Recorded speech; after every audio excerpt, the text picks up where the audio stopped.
Waalaikumsalam Waalaikumsalam warahmatullahi wabarakatuh. warahmatullahi wabarakatuh.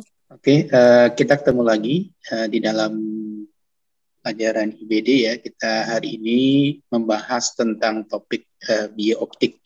Jadi sama barangkali dengan sebelumnya ya, kita hari ini akan melihat ya bagaimana penerapan ilmu fisika itu di dalam optik ya. Maka kita membahas hari ini dengan istilah biooptik. Biooptik. Jadi kita akan lihat pendahuluan terlebih dahulu bahwasanya optik itu ya ketika kita mempelajari yang namanya benda-benda yang bersifat cermin ya atau kaca atau lensa, maka sesungguhnya kita melihat temuan yang sudah ditemukan oleh para peneliti terdahulu ya, diantaranya Plato dan Euclides ya, dia menemukan benda terlihat ya karena mata mengeluarkan sinar-sinar penglihatan. Nah, jadi dulu orang berasumsi bahwasanya kita itu bisa melihat karena mata itu yang mengeluarkan sinar-sinar penglihatan. Ya. Kemudian asumsi ini agak lama bertahannya. Kemudian ternyata ya hasil yang disampaikan oleh Plato tadi dibuktikan oleh Aristoteles ya. Dan dia menentang ya apa yang dikatakan oleh Plato dan Euclides tadi. Ternyata Aristoteles menentang karena kita tidak bisa melihat dalam kegelapan ya. Kalau seandainya mata itu mengeluarkan sinar-sinar penglihatan, tentu di malam hari kita bisa melihat. Tapi kenyataannya tidak seperti itu. Aristoteles menolak ya apa yang disampaikan oleh Plato dan Euclides tadi. Kemudian pendapat Aristoteles ini diperkuat ya oleh penemu lain atau peneliti lain, diantaranya adalah Alhazen yang mengatakan bahwasanya benda itu terlihat karena memancarkan atau memantulkan cahaya. Ya. Kemudian cahaya tadi masuk ke dalam mata kita, ya. Jadi cahaya tadi yang dipantulkan masuk ke dalam mata, sehingga cahaya tadi diterima, ya, oleh mata, ya, sampai ke retina dan lain sebagainya. Dan pendapat inilah yang sampai saat ini dipegang ya oleh semua penemu-penemu atau peneliti-peneliti terdahulu sampai saat sekarang. Ya. Jadi ini pendahuluan tentang optik. Jadi ketika kita berbicara tentang optik, maka seperti yang saya sudah sampaikan tadi, kita akan melihat ya cermin ya, kemudian kita melihat lensa ya. Maka lensa itu kita mengenal juga ada yang dinamakan dengan lensa sferis. Ya.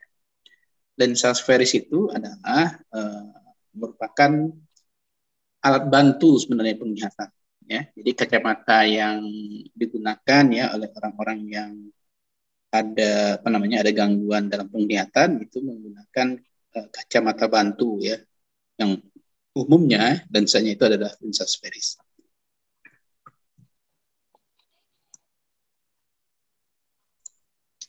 Lensa sferis itu adalah lensa berbentuk irisan bola ya. Jadi dia berbentuk irisan bola, bisa dia berbentuk cembung bagian luar atau bisa cembung bagian dalam. Jadi bentuk cembung bagian luar atau bentuk cembung bagian dalam itu nanti kita mengenal istilah-istilah yang ada pada lensa. Ya, jadi yang seperti kalau seandainya cembung di bagian luar itu kita mengenalnya sebagai plan konveks ya. Ya ada bagian cembung ya, kemudian ada bagian datar. Makanya plan itu datar, konveks itu adalah cembung ya. Jadi cembung datar. Ada lagi kita mengenal istilah biconvex. Di B itu dua, jadi cembungnya itu ada di dua bagian, tapi tetap di bagian luar. Maka itu dinamakan dengan biconvex. Dan jadi berarti cembung dan cembung. Kemudian di lensa sferis itu kita juga mengenal adanya convex konkav. Ya, convex tadi sudah kita katakan dia cembung di bagian luar. Kemudian ada konkav. Konkav itu adalah cembung di bagian dalam. Ya, maka dia dinamakan dengan konteks konkav ya, maka cembung cekung ya. Jadi kalau cembung di bagian dalam itu dia berbentuk cekung jadi. Kemudian ada istilahnya plan konkav ya. Jadi bagian datar kemudian bagian cekung ya. Maka dia dinamakan dengan plan konkav. Kalau kedua sisinya itu konkav maka dinamakan dengan bikonkav. Maka dia bagian cekung dan cekung ya. Nah, ini kita kenal dengan bikonkav. Ada lagi di bagian lensa itu kita mengenal istilah konkav konveks ya. Ini di bagian ini. cembung, tapi di sini bagiannya cekung ya, cekung, cembung ya. Jadi kebalikan dengan yang ini ya. Jadi ini kebalikan. Ya inilah bentuk-bentuk lensa yang bisa digunakan untuk membantu pasien yang mendapatkan adanya kelainan dalam penglihatan ya, adanya gangguan dalam penglihatan ya. Kita menggunakan lensa sferis. Oke. Kemudian di dalam lensa ini kita melihat adanya pembiasan cahaya ya, pembiasan cahaya pada lensa sferis ya. Pembiasan cahaya itu di sini artinya ada pembelokan cahaya jika cahaya melewati media berlainan ya. Jadi kalau seandainya ada media yang berbeda, misalnya satu udara, satu air, maka terjadi pembiasan cahaya di sana. Artinya terjadi pembelokan cahaya jika cahaya itu melewati media yang berlainan. Tadi awal dia melewati udara, kemudian dia melewati air, maka terjadi pembelokan. Itu dinamakan dengan pembiasan. Maka ada 3 kaidah ya yang mungkin saudara juga pernah belajar waktu SMA ya, yang terjadi pada lensa sferis ya. Dia memiliki 3 kaidah. Apa kaidahnya? Yang pertama kaidahnya adalah sinar sejajar ya. Sinar sejajar dengan sumbu utama ya, dari jarak tak berhingga dibiaskan melalui titik fokus. Nah, ini sama dengan cermin nanti ya. Karena dia pada lensa, maka di sini dikatakan bahwasanya sinar sejajar sumbu utama yang berada dari jarak tak terhingga dibiaskan melalui titik fokus lensa. Itu yang pertama. Yang kedua, sinar yang melalui titik fokus lensa dibiaskan sejajar dengan sumbu utama. Jadi kalau kita bikinkan yang melalui titik fokus dipantulkan sejajar dengan sumbu utama. Kalau dia cermin dipantulkan ya, tapi kalau dia lensa dibiaskan ya. Yang ketiga, sinar yang melalui pusat kelengkungan cermin atau kelengkungan lensa dibiaskan kembali. Jadi kita mengenal ada 3 hukum pembiasan di dalam lensa. Begitu juga di cermin ya. Kalau di cermin juga kita mengenal sinar sejajar dengan sumbu utama dipantulkan melalui titik fokus, kemudian sinar yang melalui titik fokus dipantulkan sejajar dengan sumbu utama. Yang ketiga adalah sinar yang melalui pusat kelengkungan cermin dipantulkan kembali. Itu untuk cermin ya. Jadi perbedaan nanti antara lensa dengan cermin itu hanya pada kalau lensa dia dibiaskan, kalau pada cermin dia dipantulkan ya. Kita mengenal di istilah fisikanya adalah refleksi ya. Jadi itu 3 hukum ya yang biasa kita lihat pada cermin atau pada lensa ya. Jadi saya ingin saudara ini hafalkan 3 ini karena nanti biasanya kita akan aplikasikan baik itu pada cermin maupun pada lensa. Jadi kalau ada pertemuan kita offline nanti ini bisa kita kita aplikasikan ya. Kalau sekarang tentu karena daring saya cuma hanya menyampaikan saja ini ya. Nanti bagaimana sistemnya dan bagaimana bentuk pertemuan bayangan daripada sinar nanti mungkin barangkali akan kita lebih jelaskan di pertemuan offline ya. Oke, seperti itu. Nah, ini kira-kira seperti ini ya. Sebenarnya ini ada apanya ya? Ini sifat yang pertama. Jadi sinar yang melalui sejajar dengan sumbu utama dipantulkan melalui titik fokus ya, atau dibiaskan ya melalui titik fokus. Kemudian yang kedua, sinar yang melalui titik fokus ya dibiaskan sejajar dengan sumbu utama. Dan yang ketiga, sinar yang melalui pusat kelengkungan cermin dibiaskan kembali. Jadi kalau kita mau bikin gambarnya atau mau bikin bentuk pembiasan dari masing-masing sinar ya seperti inilah kira-kira ya. Kita coba ulangi ya. Nah, ini sinar yang pertama ya. Sinar yang sejajar dengan sumbu utama pantulkan melalui titik fokus ya. Karena ini lensa ya, maka dia dibiaskan melalui titik fokus ya. Yang kedua, sinar yang melalui titik fokus dibiaskan sejajar dengan sumbu utama. Oke, ya. Yang ketiga, sinar yang melalui pusat kelengkungan lensa dibiaskan kembali. Nah, ini adalah 3 bentuk kita membuat gambar untuk 3 sinar istimewa pada lensa. Ya. Paham ya? Caranya nanti membikinkan ya, kalau seandainya nanti kita membuat di pertemuan offline ya. Nah, 3 ini nanti kita aplikasikan. Oke, itu tadi lensanya adalah lensa cembung ya. Sekarang kita lihat juga pada lensa yang cekung ya. Nah, ini 3 sinar yang ada ya. Jadi ini sudah merupakan kumpulannya ya dari ketiga-tiganya. Ya, tapi tetap konsepnya sama saja sebenarnya.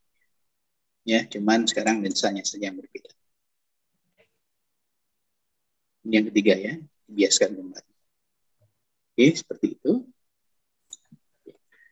Kemudian ketika kita melihat lensa, maka kita mengenal di sana itu ada pembiasan cahaya pada lensa sferis ya, pembiasan cahaya pada lensa sferis.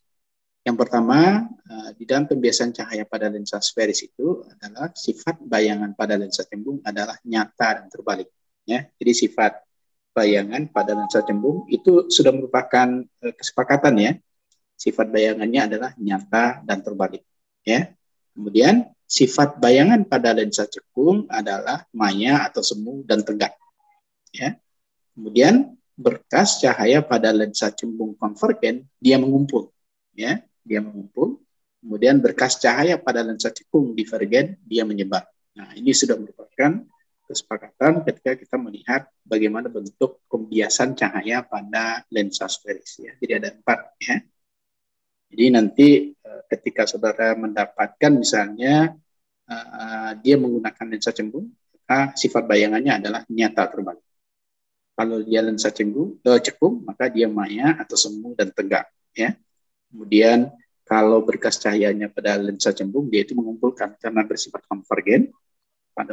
Kalau berkas cahayanya pada lensa cekung, dia menyebar, ya, karena dia bersifat divergen. Ya. Nah, ini sudah merupakan kesimpulannya dari pembiasan cahaya pada lensa sferis.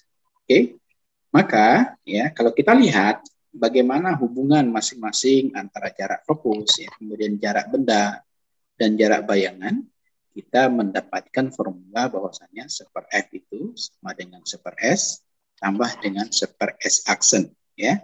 Jadi 1/f ini sama dengan 1/s tambah dengan 1/s aksen. Ya. Oke, di mana f ini adalah jarak fokusnya, satunya adalah meter, s ini adalah jarak benda, satunya juga meter, dan s aksen ini adalah jarak bayangan, satunya semuanya dalam meter. Oke ya, jadi artinya kalau di dalam persoalan kita ketahui misalnya berapa jarak bendanya, kemudian berapa jarak bayangannya, tentu jarak fokusnya dapat kita cari.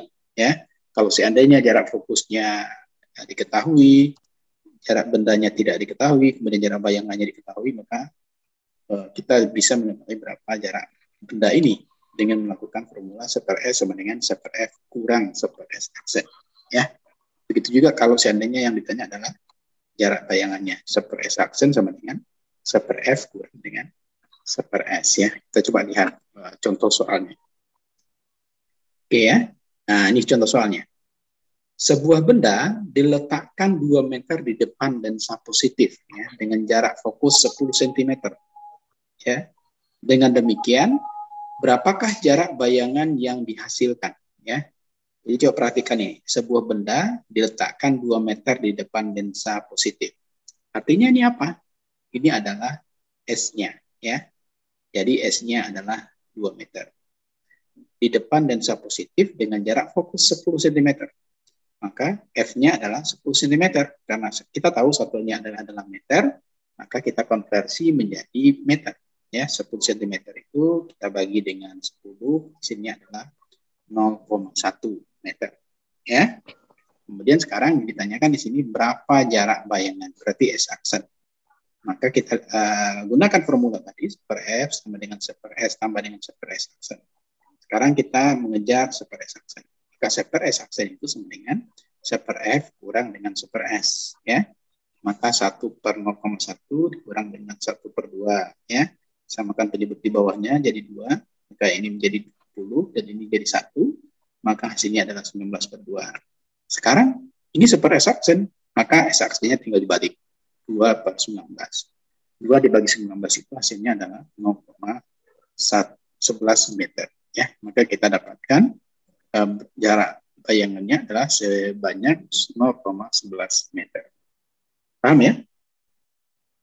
Oke, coba buka alat tulis saudara. Coba saya ganti angkanya ini. Sudah? Sudah siap untuk kita berlatih? Apa? Oke, saya ganti. Bentar, Pak. Oh ya, silakan. Lama buku tadi ya. Sebentar, Pak. Ya, ya.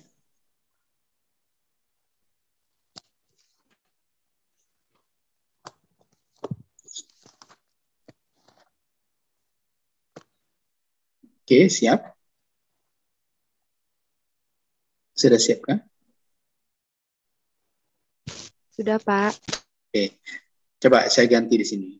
Sebuah benda itu diletakkan 0,5 meter ya di depan lensa positif. Ya, ini 0,5 meter di depan lensa positif dengan jarak fokus 8 meter. Berapa? 8 meter. Tentukan. Pak, bisa diulang. Sebuah benda diletakkan, berapa tadi saya bilang di sini? 0,5, Pak. 0,5 meter ya. 0,5 meter ya. Di depan lensa positif dengan jarak fokus di sini menjadi berapa tadi? 8 meter. 8 cm, Pak. 8 meter bukan senti. Saya sengaja itu angkanya biar sama dulu. 8 meter, Pak. Ya, 8 meter. Sekarang coba cari berapa jarak bayangannya.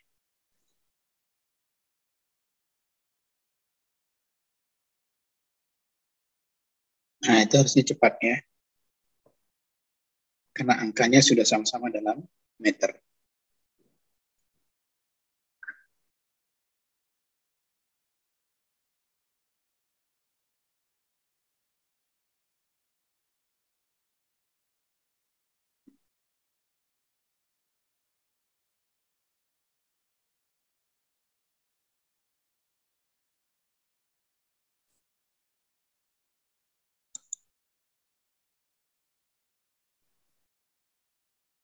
Oke, ada yang sudah bisa menjawab?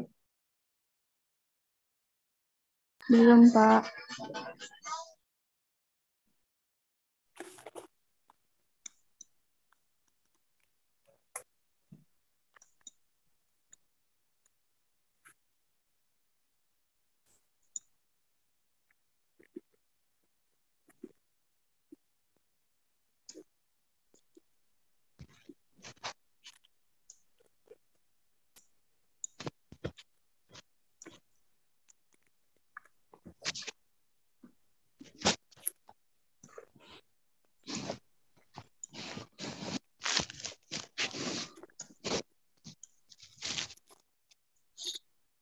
Oke, Rina bisa jawab, Rina?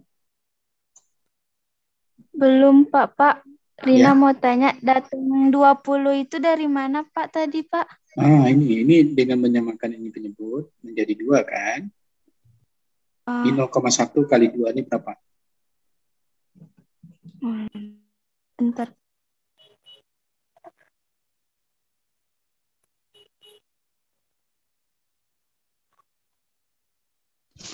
2,6, Pak. 0,1 kali apa? Dia ini kan 2 nih di sini. 0,1 itu agar dia menjadi 2 berapa? Dikali berapa? Kali 20 kan? Ya kan? Iya, Pak. Makanya di sini 20. Ya. Ini pelajaran SD ini. Kalau ini disamakan penyebutnya jadi 2, di sini 2, di sini 2, ini 0,1. Agar dia sama-sama 2 berarti di sini satunya ini dikali dengan 20 ya. Maka di sini 20, di sini karena dia sudah 2, maka di sini tetap 1. Ya. Paham ya? 0,25, Pak. Apa? Yang baru ya, S-aksennya. Coba Iya, Pak. coba jabarkan apa? Mila. Karena kita nggak ketemu ini. Coba Mila jabarkan mulai dari seper S-aksennya. Seper S-aksen berarti seper berapa di sini? Seper 1 per F dikurang 1 per S kan, Pak? Ya, Terus betul. 1,5 dikurang 1 per 8. Ya, terus Nah, disamakan samakan penyebut berapa di 8, sini? Pak. 8. Oke, ini 8, di sini 8. Maka di sini jadi berapa? 4 per 8 dikurang 2 per 8 sama dengan 2 per Oke. 8 sama 0,25, Pak. Berarti S aksen sama dengan 8 per 2 ya? Atau gimana? Iya, Ya? sama dengan 4 per 8 terus Coba, sama dengan coba sebentar di 0,5. sini agak pelan di sini. Di sini berapa tadi?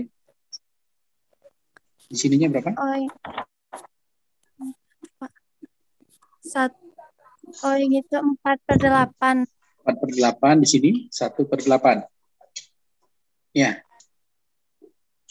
Di sininya berapa? Bentar, Pak. Ya.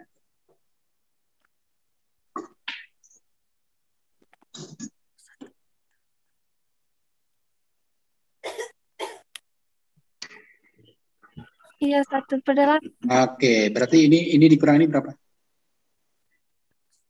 Dapat 3 per 8, Pak. Nah, 3 per 8. Berarti S aksennya berapa, bagaimana? 8. 2, Nah, ya. 8 per 8 sama dengan 3, berapa? 0,375, Pak. Oke, Apa? ya. Segitu ya. Oke, ya benar, Aisyah. Yang lain paham nggak? Ini memang kendala kita kalau seandainya online ini kayak gini ya. Saya tidak bisa melihat setelah itu paham atau tidak ini. Ya. Tapi kalau yang saya terangkan seperti itu dengan soal yang berbeda tadi, paham nggak? Insya Allah paham, Pak. Oke ya. Paham. Coba satu lagi, saya ganti ya. Sekarang yang ditanya adalah jarak benda ya. Kalau jarak bayangannya, coba ya, coba diketahui S aksen sama dengan 10 cm. Ya, S aksen 10 cm. Kemudian F-nya sama dengan 20 cm. Coba tentukan berapa S. Ya, coba tentukan berapa S. Ini angkanya angka bulat-bulat ini, sengaja ini. Biar saudara tidak bingung dengan di bawahnya ya. S aksen dijadikan meter juga, Pak. Ya, dua-duanya harus meter. Kan tadi saya bilang di sini, satuan semuanya ini dalam meter. Ini fokus dalam meter, jarak benda dalam meter, jarak bayangan dalam meter. Ya, jadi semuanya dikonversi dulu menjadi meter. Ya, Pak. Makasih, Pak. Ya.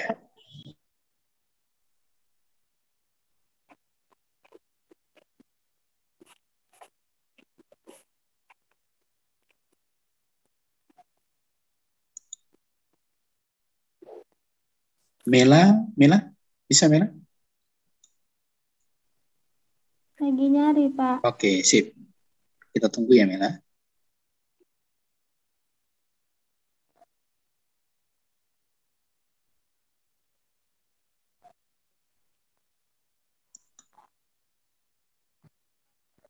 Suci juga boleh ya, Suci, bantu.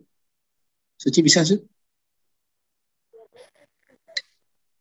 Bapak belum dapat, Bapak. Oke. Ya, Pak, coba dicari ya. maaf Pak, jarak bayangannya berapa tadi Pak? Jarak bayangan yang mana yang 10, mana yang 20 saya bilang tadi. Coba tanya ke temannya. Saya kadang-kadang soal yang saya ini sudah lupa saya. 10 cm, Pak. Jarak bayangan berapa? 10 cm. 10 cm. 10 cm. Jarak fokusnya? 20 cm, Nah, Pak. begitu, Ci.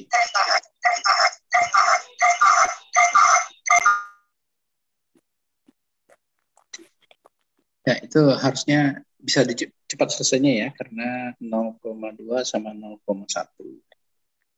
Ya. Ya, Pak.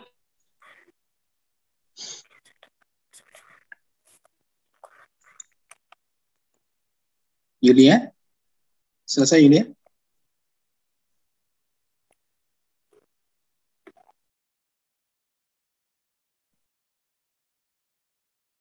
Yulia Indri? Mohon maaf, Pak. Ya, Yulia Indri ada? Min 0,5, Pak. Hasil akhirnya? Oke. Bisa dapatnya Nggak apa-apa, 6,5 meter. nggak apa-apa minusnya. Saya dapatnya min 5, Pak. Soalnya kan barusan saya karang gitu kan. Ya, coba penyelesaiannya yang penting. Jadi seper S sama dengan seper F kurang seper S aksen. Ya.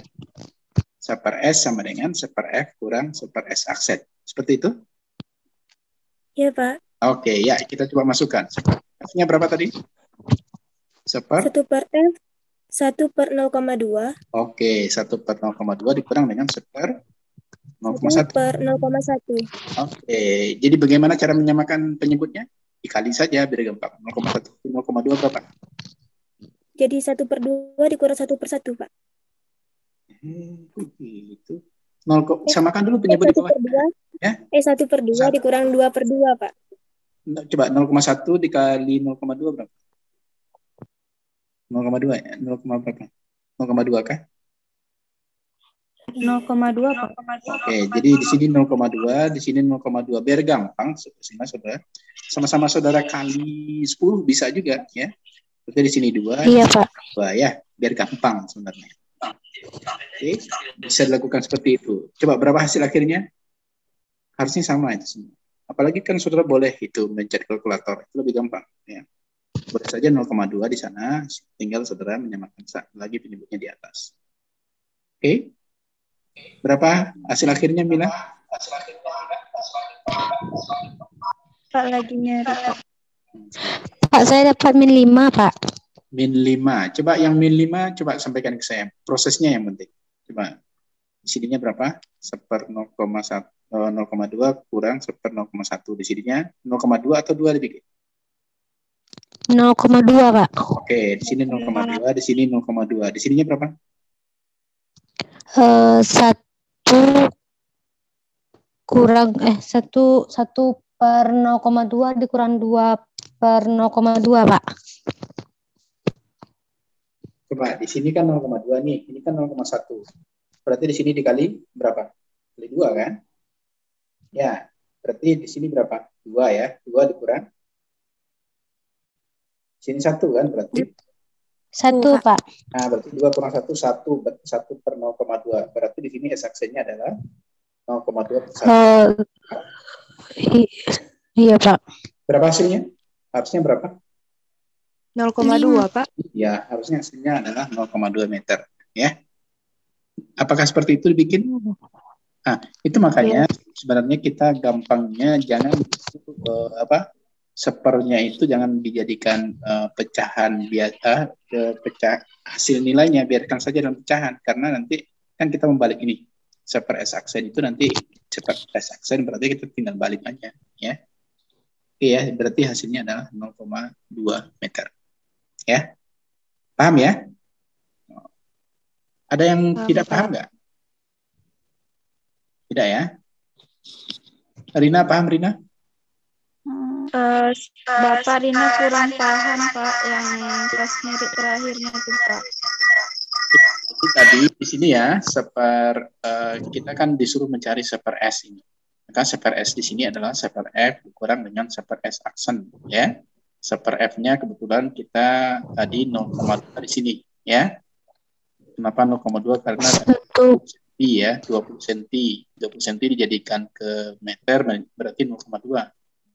S-nya adalah 10 cm ya. Kalau dijadikan ke meter berarti 0,1. Ya, di sini 0,2, di sini 0,1. Samakan dulu penyebutnya. Ya, yang sama itu di sini adalah 0,2. Berarti di sini 0,2, di sini juga 0,2. Agar dia ini 0,2 di sini, sementara kan di sini 0,1 baru. Berarti dikali 2, berarti di sini 2, di sini 1. Ya, 2 dikurang 1 itu adalah 1. 1 per 0,2. Ya, 1 per 0,2. Itu seper S aksen. Kalau S aksennya tinggal balik. Ya. Tadi kan di sini berapa? 1 per 0,2. Kalau dibalik berarti 0,2 per 1. 0,2 per 1 itu sama dengan 0,2 meter. Ya, nah, maka S aksennya kita dapatkan adalah 0,2 meter. Begitu, Rina? Paham, Rin? Pak. Mela paham ya, Mela ya? Pak. Mela paham ya? Paham, Pak. Oke, itu contoh pertama ya yang kita lihat di optik ya. Sekarang kita lanjutkan ini ya. Di optik itu tidak hanya lensa biasa ya, ada juga yang dinamakan dengan pembiasan cahaya pada kamera ya. Jadi di sini sudah ada kamera. Ada aturan khusus ya yang ada pada kamera. Pada kamera dengan jarak fokus 50 mm ya, milimeter, itu di sana sinar sejajar itu dari jarak tak terhingga berasal dari jarak 10 meter atau lebih ya. Jadi dia itu baru akan terlihat apabila jaraknya itu 10 meter atau lebih ya. Jadi kalau seandainya kita ingin melihat berapa jarak tak beringganya, itu harus di jarak yang sangat jauh ya, 10 meter atau lebih. Kemudian kita dapat juga menentukan jarak bayangan pada kamera tersebut. Ya, bagaimana caranya? Di sini kan S-nya adalah 10 meter atau lebih. Berarti 10 meter atau lebih itu artinya di jarak di jauh tak berhingga ya, atau biasa di fisika kita menuliskan sebagai tak berhingga seperti ini. Kemudian nilai F-nya itu di sini adalah 50 mm ya. 50 mm itu kalau kita konversi ke meter menjadi 0,05 meter ya. Sekarang di sini kan ditanyakan bagaimana jarak bayangan, tetapi ditanyakan di sini adalah S-aksen. Maka kita tahu ya rumusnya S per F sama dengan S per S tambah dengan S per S aksen, maka S per S aksen itu sama dengan S per F kurang S per S. Ya. Di sini kita tahu S per F-nya adalah 0,05, kemudian S per S-nya adalah 1 per tak berhingga. 1 per tak berhingga itu berapa? Ayo, 1 bagi tak berhingga itu berapa? Tak hingga. 1 bagi tak berhingga berapa? Jadi kalau tak berhingga dia nggak ada nilainya. Tak terhingga, Bapak. Tak terhingga, Bapak. 1 dibagi berhingga. 0, Pak. 0 ya. Jadi hati-hati ya. Kalau tak berhingga bagi 1 berapa? Ini Tak SD. terhingga. Baru dia tahu. Nah, ini SD-nya harus ditanya lagi ini ya. Jadi kalau 1 bagi tak berhingga itu nilainya adalah 0 ya. Maka 1 per 0,05 dikurang 0 berarti nilainya adalah 1 per 0,05 ya. Maka S-nya berapa? Maka tinggal kita balik ya 5 per 100. Maka kita dapatkan bayangannya adalah 0,05 meter. Paham ya? Jadi ingat ya kalau kita pada lensa, angka ini jangan dibalik-balik dulu, jangan dibagi-bagi dulu, ya biarkan saja ya karena kita akan baliknya nanti ya karena di sini baru per S aksen. Sementara di persoalan yang ditanya itu adalah S aksennya ya, maka kita tinggal balik ini. 100 dibagi 5. Kalau tak berhingga dibagi tak berhingga berapa? Ini saya ngecek SD-nya ini. Tak berhingga bagi ya, Pak. tuh ya. Jadi jangan salah-salah itu ya. Kalau per tak berhingga berapa? 0. Tak berhingga bagi 1? Tak hingga, Pak. Tak berhingga. 1. Ya. Jadi tolong konsep itu diingat-ingat kembali ya. Oke. Kalau saya ganti ini ya, saya ganti ini sekarang.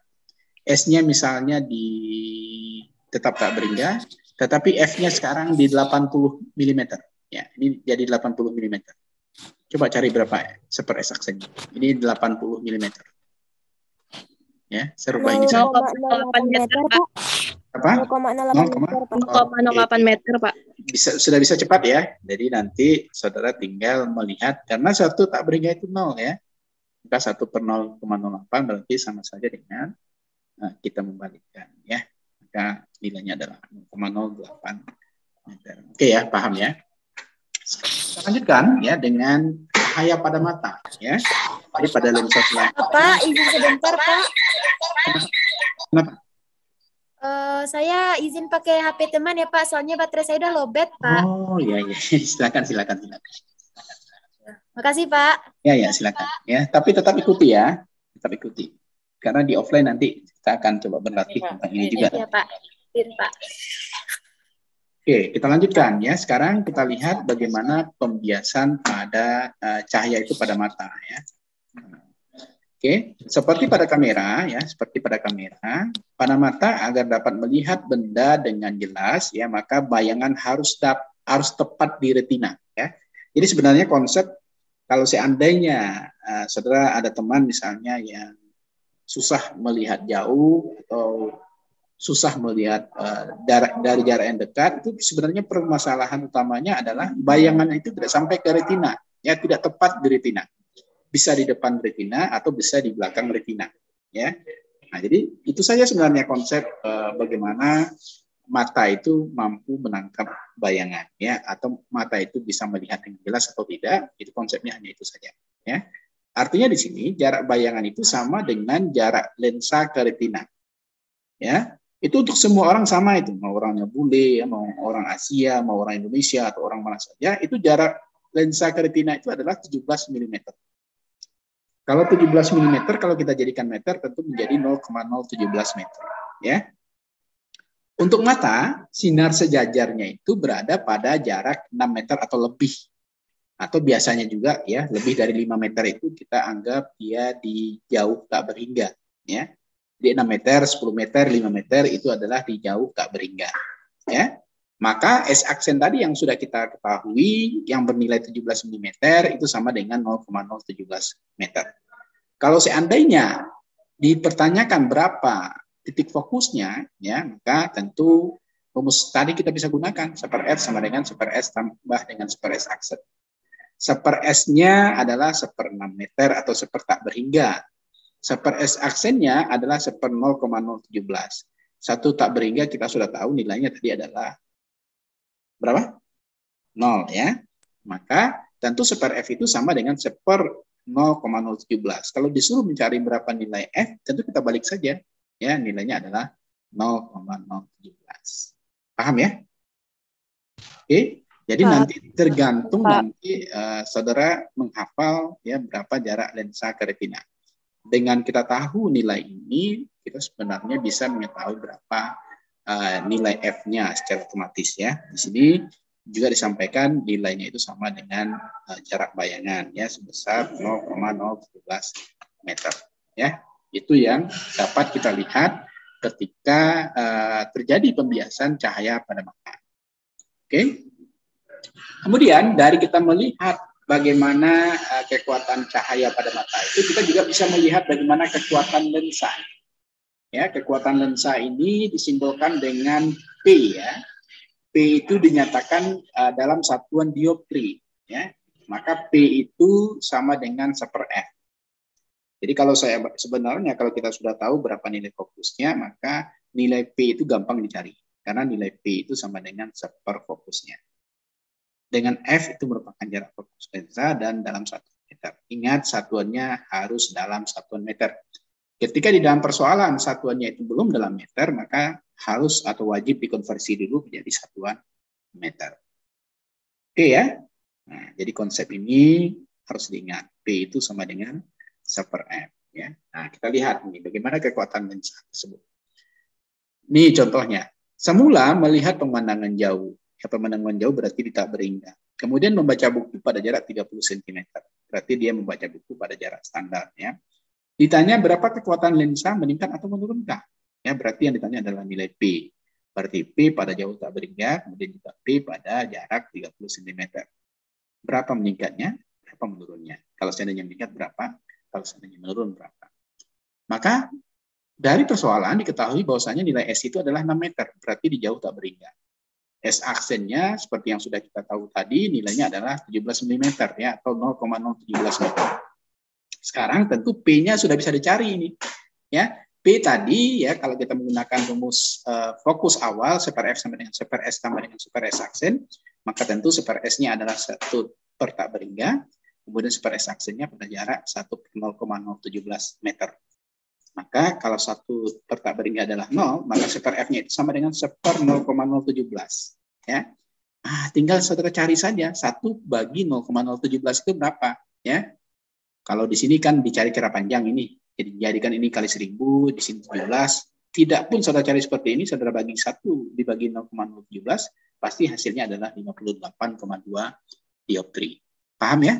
Jadi kita mencari nilai 1/f saja, itu sebenarnya sudah sama dengan nilai P. Tetapi tentu satuannya berubah sekarang menjadi dioptri. Karena di sini pertanyaannya adalah berapa kekuatan lensa mata. Ya, kekuatan lensa matanya di sini adalah 58,2 dioptri. Perlu saudara ingat ya, nilai ini hanya berlaku pada pasien atau orang dalam keadaan normal ya. Tetapi nanti kalau seandainya saudara sudah punya kacamata, nilainya ini pasti tidak di sini ya, bisa di bawah ini atau bisa di atas ini, tergantung nanti saudara itu bisa melihat jauh atau hanya bisa melihat dekat saja ya. Nanti kita lihat ya. Kalau seandainya sudah punya kacamata, berarti nanti akan ada nilai ya yang berbeda dari nilai normal ya, seperti mungkin barangkali di bawah 17 ya atau di atas 17 ya. Oke ya, di sini paham ya untuk mencari berapa nilai kekuatan lensa. Paham ya? Paham? Paham, Pak. Oke ya. Mungkin kalau kita daring ini harus bersuara ya. Kalau angguk-angguk saya nggak tahu ya, karena saya juga nggak lihat foto saudara ya. Jadi saya sulit ya. Jadi mungkin ada suaranya. Kalau paham, kita lanjut saja ya. Sekarang, nah ini kondisi akhirnya bagaimana? Kalau tadi dia melihat di jauh tak berhingga. Sekarang kondisi akhirnya dia di jarak S-nya ini berbeda ya. Kalau tadi di tak berhingga, sekarang S-nya ini menjadi 30 cm. 30 cm harus kita konversi dulu menjadi meter. Berarti nilainya adalah 0,3 meter. S-aksenya tetap ya karena orang ini normal ya. Nilainya adalah 0,017 meter. Sekarang kita lihat CPF-nya. Sekarang di sini seper 0,3, di sini seper 0,017, samakan dulu penyebutnya. Kalikan saja biar gampang ya. Dikalikan ternyata nilainya adalah 0,0051. Di sini juga 0,051. Jadi ini pindah ke sini 0,017, ini pindah ke sini 0,3. Ini jumlahkan, maka nilainya adalah 0,317 per 0,0051. Ini seper E sama dengan P, maka kita dapatkan adalah 62,16 dioptri. Ternyata setelah dia lihat jauh, kemudian dia lihat dekat, ternyata kekuatan lensanya lebih meningkat ketika dia melihat dekat. Maka pertama di awal tadi 58,82 dioptri. Sekarang menjadi 62,16 dioptri. Ternyata itu meningkat. Pertanyaannya tadi berapa peningkatannya? Maka tentu kita kurangkan 62,16 dioptri dikurang dengan 58,82 dioptri. Maka hasil peningkatannya adalah sebanyak 3,34 dioptri. Paham? Paham ya? Paham, Pak. Ayo kita berlatih ya. Kita berlatih. Saya ganti ini. Paham, Pak. S-aksennya ini ya, S-aksennya ini kita ganti. S-aksennya ini menjadi 0,15 mm. Coba diganti. Kita berlatih. Ini menjadi 15 mm. Ya. Oke. Sudah ya? Nah, kemudian saya ganti juga ini menjadi 50 cm. Ya, ini menjadi 50 cm. Sekarang pertanyaan saya, berapa peningkatan kekuatan lensa tersebut? Ini 50 ya, 50 cm. Coba, siapa yang bisa menjawab?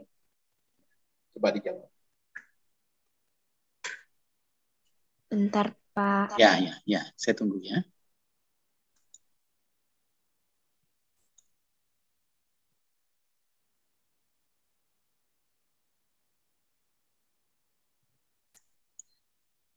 Ini saudara semua sudah di asrama atau di mana ini? Atau di tempat tinggal masing-masing? Di kos, Pak.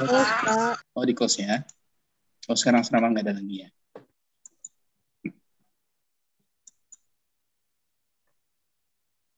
Oke, Widya Syarni. Mungkin bisa dibantu, Widya? Belum, Pak. Oh, belum. Tapi lagi mencari kan, Widya? Iya, Pak. Saya nggak tahu ini, saudara tuh nyari apa enggak. Indah? Iya, Pak. Lagi mencari, Pak.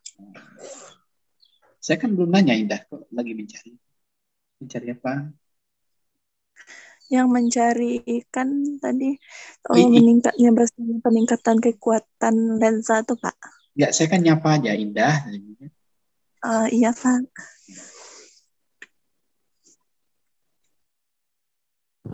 ...68,66 dioptri, Pak. Yang mana itu? Yang pertama? Yang ini ya? Yang barusan tadi, Pak. Yang 15 mm. Yang ini ya? Berarti berapa nih? 68? Ini ya. 68,66 dioptri, Pak. Oke, lanjutkan dulu. Yang ininya berapa? Saya mau lihat itu meningkat atau menurun, ya. Yang di sininya berapa? Pak. Ya, silakan. Ada yang bertanya? Silakan. Yang 15 mm itu hasilnya yang 6,6,67. Yang ini ya. Ini. Berapa hasilnya? Coba pelan-pelan. Coba caranya 66. ya biar benar ya. Ini seper F, seper S tambah seper S aksen. Di sini tetap ya seper tak berhingga, di sini 0,015 ya. Benar ya? Iya, Benar? Pak. Oke, di sini Benar, berapa hasilnya? 1 dibagi 0,015 berapa? Jadi sebenarnya nggak usah dikali 1000 juga boleh ya. 1 bagi 0,015 berapa? Itu hasilnya. Ya.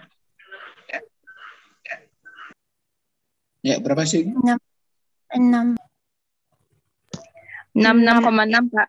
Oke, jadi di sini hasilnya adalah 66,6 dioptri ya. Oke. Lanjutkan sekarang dengan ini ya. Sekarang ini menjadi 50 cm. 68,6 dioptri, Pak. Oke, berarti masih meningkat atau menurun? Meningkat, Pak. Meningkat. Berapa peningkatannya?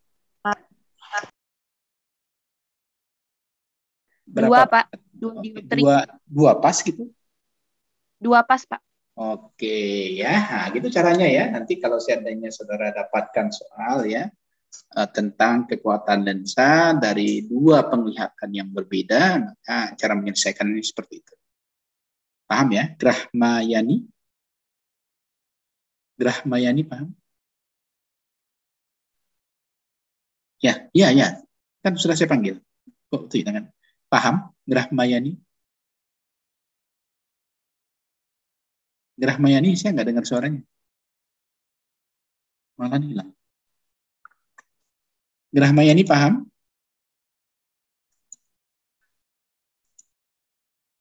Oke.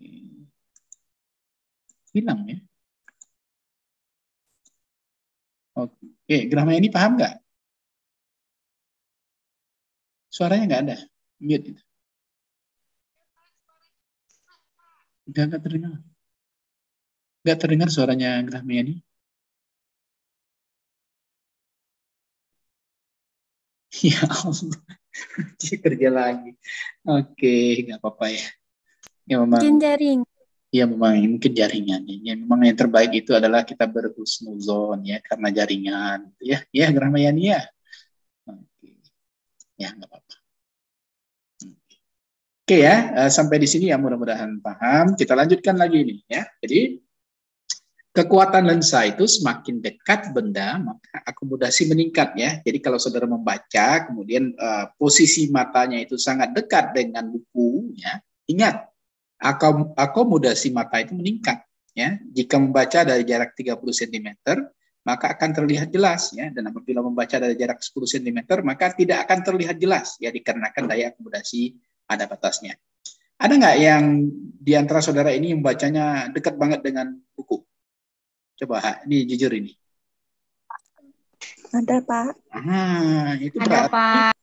ingat ya, daya akomodasi matanya itu sudah sangat kuat sehingga biasanya bisa membuat mata itu lelah. Ya. Akhirnya bisa mengakibatkan kerusakan pada mata. Ya. Jadi kenapa saudara itu hanya tidak bisa melihat jauh atau tidak bisa melihat dekat? Itu adalah gara-gara pola belajar ya atau pola membaca yang kurang baik. Ya. Ini konsepnya. Ya, jika membaca pada jarak 10 cm ya maka tidak akan terlihat jelas ya dikarenakan daya akomodasi itu ada batasnya. Ya. Tapi kalau sudah rusak ya mana tambah dekat tambah enak. Ya. Kenapa? Karena memang daya akomodasinya sudah tidak normal lagi. Ya. Jadi akomodasi maksimal mata dewasa itu membaca adalah di 3,34 dioptri seperti yang normal ini tadi ya. Nah, ini maksimal itu. Tadi kalau dia 15 tadi sudah baru dua masih berarti masih di kategori aman ya. Jadi daya akomodasi juga dipengaruhi oleh usia yang disebut dengan degenerasi akomodasi atau kita kenal dengan rabun mata tua ya atau presbio. Oke, sekarang kita lihat lagi ya pola-pola yang tidak sehat yang dilakukan sehingga mengakibatkan kerusakan pada mata. Jadi kemampuan akomodasi maksimal itu pada bayi itu 14 dioptri dengan jarak lihat 7 cm ya. Kemudian 19 tahun 7 dioptri dengan jarak lihat itu 15 cm. Saudara umurnya berapa sekarang? 19, Pak. Ya, berarti saudara itu di 7 dioptri itu dengan jarak lihat itu 15 cm. Nah, jangan kurangi dari ini lagi ya.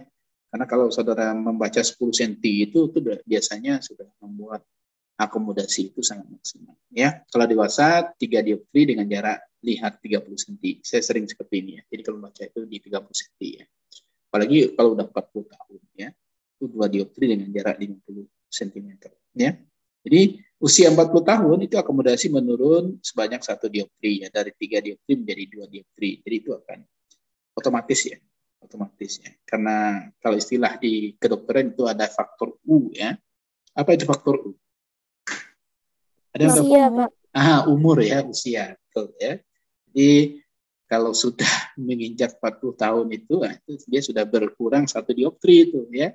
Jadi kalau ada orang tuanya bilang kalau melihat udah kabur, itu memang faktor U ya, karena memang berkurang fokus lensa matanya. Akomodasi itu diperlukan untuk benda dekat ya, bukan benda jauh. Jadi kalau benda jauh itu mata rileks ya. Akomodasi itu baru bisa berlaku apabila kita melihat pada benda yang dekat. Kemudian usia tidak mengalami gangguan penglihatan jauh ya, kecuali ada penyakit misalnya katarak ya. Jadi di samping presbiop ya, untuk orang tua itu juga ada katarak ya, yang bisa mengakibatkan kerusakan pada mata. Oke, ini salah tempat ini ya. Oke, ini di kekuatan lensa ini ya, di kekuatan lensa ini sudah kita lihat tadi ya. Nah, ini kelainan ya. Jadi apa saja kelainan yang ada pada mata itu? Yang pertama kita mengenal emetrop ya. Emetrop itu tidak ada kelainan. Jadi kalau mata saudara normal tanpa kacamata kemudian melihat seperti biasa, ada pula seperti ini ya. Padahal matanya sudah rusak ya. Tapi tak mau menggunakan kacamata. Katanya tidak estetis katanya. Itu benar atau tidak itu? Tingkah lakunya, polanya itu benar atau tidak menurut saudara? Dia sudah itu harusnya sadar diri ya, ketika kita sudah ada halangan untuk melihat normal, maka kita sudah terkategori matanya kelainan ya, kalau tidak mau dikatakan rabun ya. Jadi kadang-kadang kalau dalam buku ada yang dibilang rabun ya, rabun mata jauh gitu ya, atau cacat mata jauh ya gitu ya. Jadi kalau seandainya tidak ada cacat, tidak ada rabun, maka dia dikenal dengan emetrop. Kemudian yang kedua, ada yang dikenal dengan ametrop. Ya, ametrop itu ada kelainan refraksi mata. Kelainan yang pertama yang kita lihat itu adalah hipermetrop. Ya, hipermetrop. Jadi Yang kedua adalah miop. Ya, yang ketiga itu adalah astigmatisme. Jadi 3 ini yang menyebabkan kerusakan atau kelainan pada refraksi mata. Kita lihat yang pertama dulu, hipermetrop. Hipermetrop ini terjadi sinar datang sejajar dengan sumbu utama difokuskan di belakang retina ya. Jadi ketika bayangan itu ya terbaca di belakang retina, maka tentu terjadi kerusakan pada penglihatan ya. Jadi penyebabnya ini yang pertama adalah lengkung korneanya itu kurang. Jadi kornea mata itu tidak terlalu lengkung ya. Kurang lengkungnya ya. Yang kedua, sumbu bola mata itu terlalu pendek. Ya, jadi penyebabnya sumbu bola mata ini ya terlalu pendek. Ya. Kemudian posisi lensa terlalu ke belakang. Jadi posisi lensa matanya itu terlalu ke belakang. Dan yang keempat, indeks biasnya terlalu kecil. Nah, ini nanti dibantu dengan kacamata berlensa sferis positif. Ya, karena hipermetropnya tidak bisa melihat dekat. Ya, dia dibantu dengan kacamata berlensa positif. Ya. Nah, ini biasanya kalau dulu ya, kalau sekarang sudah estetis ya. Kalau dulu ini menggunakan kacamata pantat botol namanya ya. Kalau zaman-zaman saya SMA dulu ya, atau kuliah-kuliah dulu S1 itu, pantat botol itu. Jadi kalau ada teman pakai kacamata, lensanya itu positif, nah itu tebal gitu. Ya. Tapi sekarang dengan perkembangan ilmu pengetahuan, dia sudah tipis juga sekarang ya. Jadi sudah ada menipiskan lensa itu. Ya, jadi ini hipermetrop yang pertama. Yang kedua miop. Ini kebanyakan yang terjadi pada mahasiswa ini ya, atau pelajar-pelajar di SMA. Ya. sinar datang sejajar dengan sumbu utama difokuskan di depan retina. Jadi dia terjadi di depan retina. Ya, kalau misalnya retinanya di sini ya, nah dia terjadi di depannya. Ya, penyebabnya itu yang pertama karena lengkung kornea itu berlebihan. Ya, yang kedua sumbu bola matanya itu terlalu panjang. Yang ketiga posisi lensa itu terlalu ke depan. Dan yang keempat adalah indeks biasnya itu terlalu besar. Nah, jadi 4 penyebabnya ini menyebabkan terjadinya miop. Dia dibantu dengan koreksi kacamata berlensa negatif atau cekung. Ya, nah ini yang banyak mungkin barangkali yang juga saudara pakai. Ya, kalau seandainya ada gangguan pada penglihatan jauh. Ya, miop. Nah, yang ketiga, di sini tidak masuk presbiop ya, karena presbiop itu bukanlah cacat. Itu karena ada faktor usia. Tapi ada juga sebagian buku yang mengkategorikan sebagai kesehatan ya, presbiop itu ya. Di sini saya tidak mengkategorikannya sebagai cacat ya, dia hanya masuk ke faktor umum ya. Yang juga ada itu adalah astigmatisme. Ya, astigmatisme ini adalah pembiasaan cahaya tidak difokuskan pada satu titik yang melainkan pada satu bidang ya. Jadi kalau ketika saudara melihat orang astigmatisme ini fokusnya tidak jelas. Dia melihat saudara padahal tidak melihat saudara. Ada nggak saudara melihat orang seperti ini? Jadi kalau kita lihat matanya itu seperti bergerak-gerak. Ya, nah, ini dinamakan dengan astigmatisme. Ya. Penyebabnya ini adalah elemen optis mata itu yang tidak sferis ya, melainkan oval. Di mana sumbu yang paling tegak lurus itu memiliki panjang berbeda. Ya, sehingga matanya itu kalau kita lihat secara lahiriahnya itu bergerak-gerak. Nah, dia ini dibantu dengan kacamata berlensa silindris ya. Nah, jadi kalau ada saudara dapat teman yang punya kacamata lensa silindris, nah, bisa ditenggarai ada gangguan pada astigmatisme ya.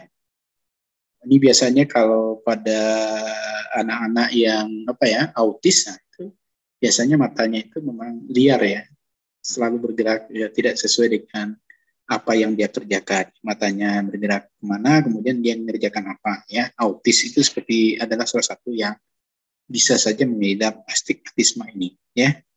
Terjadi karena kebiasaan cahayanya itu tidak difokuskan pada satu titik.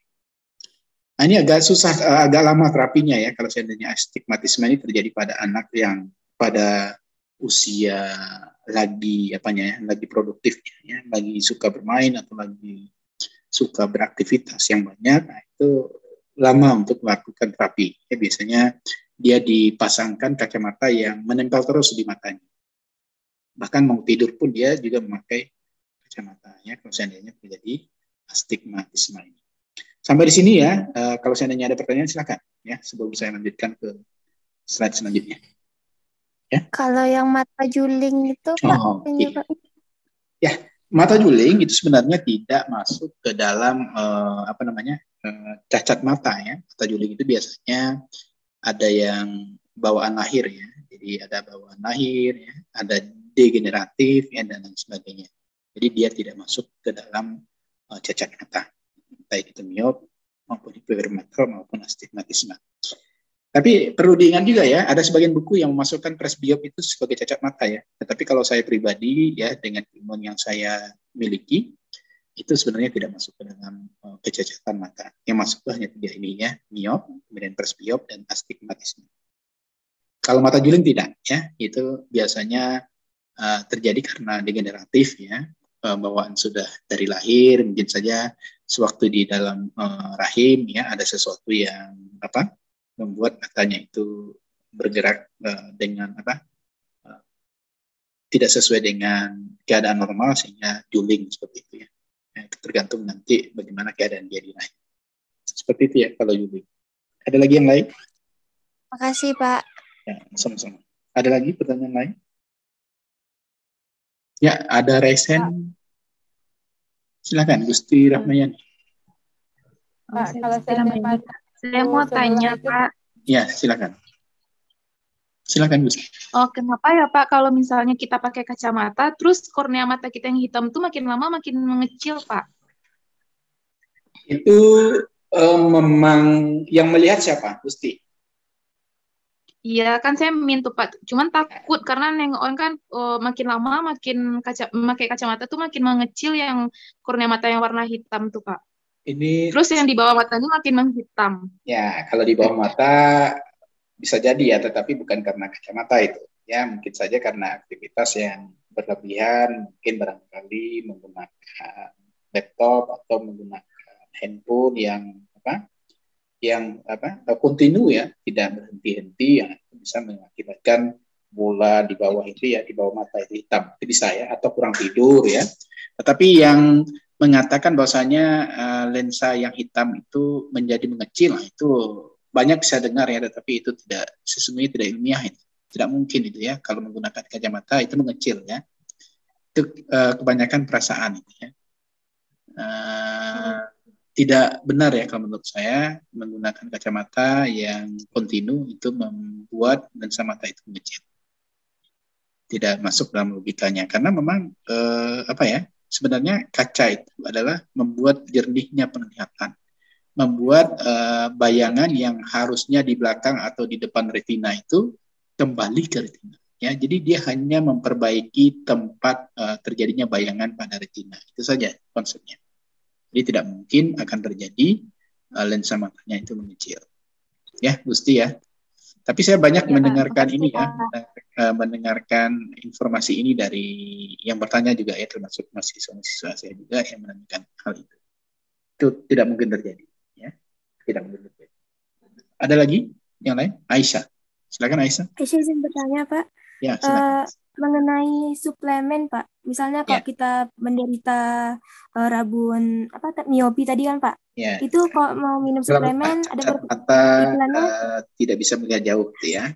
Kadang-kadang rabun, kita sama yang pakai kacamata ya, termasuk istri saya juga pakai kacamata, nanti marah dia. Terus katanya Pak dengan suplemen tadi itu bisa membuat penglihatan itu normal lagi Pak, itu betul nggak Pak? Oke, sebenarnya kalau teknik ya yang sudah masuk ke logika sekarang itu ada teknik laser namanya ya, yang bikin kornea kemudian juga bayangan yang tidak pada retina itu kembali ke retina ya, penyinaran itu ya. Sekarang di rumah sakit mata sudah banyak dilakukan sekarang itu ya, itu masuk akal. Tetapi kalau makanan, sebenarnya makanan itu bukan untuk membantu penglihatan miop itu, tetapi untuk menjaga kebutuhan cairan di mata itu tetap ada gitu. Jadi benar sebenarnya bagus ya kalau memakan makanan yang intinya mempunyai nilai vitamin atau gizi yang bagus ya untuk mata. Itu bagus dikonsumsi, tetapi sebenarnya bukan memperbaiki miop itu.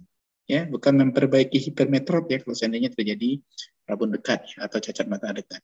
Dia hanya memperbaiki sel-sel yang ada di mata. Tapi kalau seandainya nanti mungkin saja penggunaannya dalam waktu yang lama, kemudian sel-sel yang ada di mata itu terperbaiki, itu mungkin ya bisa saja. Tetapi tidak langsung ya untuk memperbaiki cacat mata jauh atau cacat mata dekat tersebut. Begitu Aisyah. Ya, tapi mengkonsumsinya benar, bagus ya, konsumsinya benar. Bahkan kalau saudara tahu ya, kalau dulu kan orang-orang tua kita selalu menganjurkan kita makan rimbang gitu. Ya, itu juga adalah salah satu cara untuk memenuhi vitamin yang ada di tubuh ya, terfokus ke mata. Begitu, Aisyah. Tapi kalau laser itu, kalau saudara mau coba itu boleh itu. Ya, sudah banyak yang berhasil ya, hampir 98% yang melakukan operasi laser itu berhasil memulihkan mata miop ya, yang biasanya sekian minus yang menjadi mata normal atau emetrop. Silakan Himayah, ini juga bertanya ini. Pak, saya bertanya Pak, kan ada orang yang ngomongnya sama kita Pak, terus sebelah matanya itu melihat sama kita, terus sebelah matanya itu melihat ke arah lain, itu termasuk astigmatisme Pak? Iya, bisa ya, bisa itu masuk ke astigmatisme. Kenapa? Karena fokusnya itu ke bidang. Sebenarnya kalau Himayah melihat titik kan, kalau mata normal atau metrop itu melihat itu titik ya. Berarti kalau saudara lihat dispenser, berarti saudara fokus ke dispenser. Maka itu namanya fokusnya ke titik. Tetapi kalau astigmatisme, dia ke bidang. Ya, misalnya di dispenser itu ada lemari, di sekitar dispenser itu ada lemari, ada buku, ada apa ya di sekitar itu. maka dia bisa fokus ke bidang itu. Dia bisa lihat lemari, bisa lihat buku, dia bisa lihat apa, maka matanya itu bergerak, ya, ingin melihat bagian-bagian di bidang itu. Ya, berbeda dengan emetrop yang matanya normal, dia hanya fokus ke titik. Ya, nah itu yang membedakan astigmatisme dengan emetrop. Ya, begitu Himaya. Jadi bisa saja ya. Cara pengobatannya, Pak? Ada, cara pengobatannya ada. Kalau di rumah sakit itu dia dipakai menggunakan kacamata berlensa silindris tadi, ya, dan dipakai secara kontinu, ya. Jadi nanti dengan adanya kacamata membantu dia agar tidak melihat bidang, tapi dia melihat titik. Nanti yang silindris-silindris itu kan mengumpulkan, konvergen, ya, bukan divergen, bukan menyebar. Nah, jadi dia dibantu dengan kacamata berlensa silindris sehingga bayangannya tadi yang dia lihat menyebar tadi difokuskan, dikumpulkan menjadi titik. Nah, maka dia dibantu dengan menggunakan lensa silindris. Begitu Himaya. Ya, bisa. Tetapi dengan catatan ini ya, harus rajin ya menggunakan kacamata berlensa silindris ya. Jadi kalau sudah astigmatisme itu, kalau di rumah sakit itu malahan dibikinkan gantungan kacamatanya. Jadi kacamatanya itu memang tetap berada di tempatnya, tidak boleh dilepas. Seperti itu. Oke ya, Himaya, bagus pertanyaan ini. Ada lagi yang mau bertanya? Silakan. Oke, kalau tidak ada lagi, saya ini ya, salah satu ya yang pengecekan apakah mata kita itu normal atau tidak adalah kita menggunakan visus ya. Mungkin barangkali saudara masuk ke kampus kemarin juga ada pemeriksaan ini. Ada nggak pemeriksaan kesehatan? Di puskesmas masing-masing, Pak. Oh ya, karena online kemarin ya. Tapi ada nggak dicek visusnya ini? Ini wajib loh, bidan wajib loh. Ada nggak? Coba jujur ke saya. Walaupun saudara tidak lakukan, ya jujur ke saya. Ada nggak melakukan pemeriksaan visus kemarin di rumah sakit, di puskesmas? Tidak, Pak. Tidak sih, Pak. Oke. Siapa yang ada? Nah, harusnya ini kalau saudara offline ini di kampus itu ada pemeriksaan ini karena wajib nih untuk bidannya. Nanti saudara lakukan partus, nanti kemudian lakukan hitting, abducting, nanti salah jahit saudara nanti, ya. Tapi aman ya matanya. Ada gangguan mata nggak? Coba jujur, ya bidan nggak boleh ada gangguan di mata. Ada nggak? Saya cuma juling aja sih, Pak. Julingnya bagaimana? Ya kayak kalau misalnya saya udah nggak pakai kacamata, mata saya juling, Pak. Coba saya ini mau lihat yang mana itu. Coba saya buka kacamatanya. Boleh saya ini. Ini ketawanya ketawa. Nama saya Luci. Oke. Tapi kalau melihat ke satu titik aman. Kadang rabun Pak jadinya, makanya perlu kacamata Pak. Tapi kalau pakai kacamata aman? Aman Pak. Ini penting ya, karena saudara itu nanti membantu persalinan partus normal itu butuh melihat yang mana yang plasenta ya, yang mana bayi yang dipotong itu yang mana, salah potong nanti ya. Jadi bidan itu harus fokus ya, fokusnya. Oke, tidak apa-apa, nanti kita lihat ya. Jadi salah satu yang dicek ya ketika saudara menjadi nakes itu, apalagi bidan, itu adalah visus ini, ketajaman penglihatan, yaitu kemampuan melihat dua titik terpisah sebagai dua titik terpisah pada sudut pandang tertentu. Ya, jika dari dua titik terpisah ini ditarik garis lurus ke mata, maka terbentuklah sudut yang disebut dengan sudut pandangan, ya, yang dinamakan dengan sudut elevasi nanti. Sudut pandangan terkecil yang masih bisa membedakan dua titik terpisah itu terlihat terpisah dinamakan dengan minimum separable. Ya, ini ada pada tabel visus itu. Ya, dan minimum separable itu adalah bernilai 1/60 derajat, ya, di mana sudutnya adalah 1 menit. Ya. Maka di dalam pemeriksaan visus itu kita mengenal ada namanya Snellen. Ya. Snellen itu ditemukan oleh Snellen sendiri pada tahun 1976 yang merupakan tebal jari ya yang bernilai 17,45 mm. Jarak terjauh mata normal melihat ketebalan jari itu adalah 60 meter. Jadi kalau saudara melihat ketebalan jari itu pada jarak 60 meter, itu bisa terlihat dengan bagus, itu berarti mata saudara itu normal. Cara menentukan ketebalan jari adalah dengan cara menghitung jarinya, ya, jarinya itu berapa, ya. Nah, itu kalau seandainya hitungan jarinya benar dengan mata terlihat langsung pada jarak 60 meter, berarti mata saudara itu ketajamannya cukup, ya. Coba Ike ya namanya tadi, ya. Coba Ike bisa tangannya itu pakai kacamata ya, pakai kacamata, taruh 60 tangan susah ya. Apa yang paling jauh yang bisa Ike lihat di ruangan itu? Apa yang paling jauh yang bisa Ike lihat di ruangan itu, yang ruangan sekarang?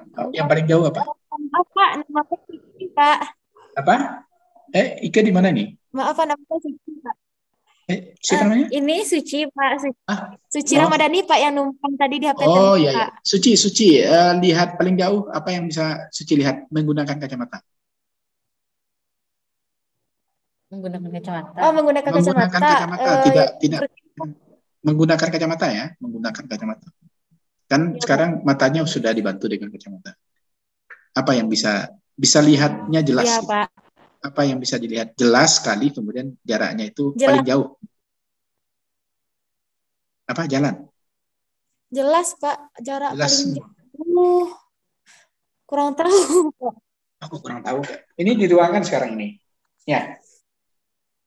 Ya, yang paling bisa. Ruangan, Pak. Yang lagi di ruangan, Pak. Yang paling bisa Suci lihat apa? Coba. Jelas gitu. Yang paling bisa dilihat kemudian jelas. Bisa. Tulisan di apa, Pak? Di dinding, Pak. Bisa dilihat, dibaca dengan sangat jelas.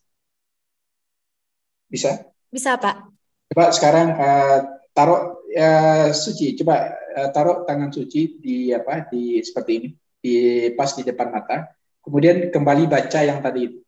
Jelas nggak? Jadi kalau bisa taruh dia dekat di pas mana, di Pak? Ini oh iya, saya nggak on kamera ternyata. Sorry. Ya. Nah, begini. Ya, Jadi di matanya itu lihat kembali tulisan tadi itu. Lihat kembali tulisan tadi, kemudian taruh matanya itu di jarak 30 cm lah ya, 30 cm. Coba masih bisa melihat nggak? Pas pada di atas jarinya itu. Masih, Pak. Oke, berarti aman ya. Berarti aman ya. Ya, berarti aman ya. Saudara juga tes ya, apalagi yang pakai kacamata ya. Kalau normal saya rasa itu aman. Kalau matanya tidak ada masalah itu aman. Kalau yang pakai kacamata coba dites ya, karena nanti penting ya untuk melihat ketajaman penglihatan saudara itu. Ya, aman ya. Yang Michi aman, Michi? Bisa bacanya? Bisa, aman, Pak. Ya?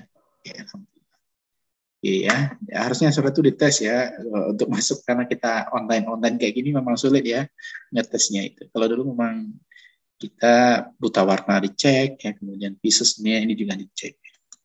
Nah, ini seperti inilah kira-kira ya yang saya ceritakan tadi. Ini seperti ini sebenarnya yang harus, tapi dilihat pada jarak. Kalau sekarang kan saudara lihat di slide saya itu nampak dia ya.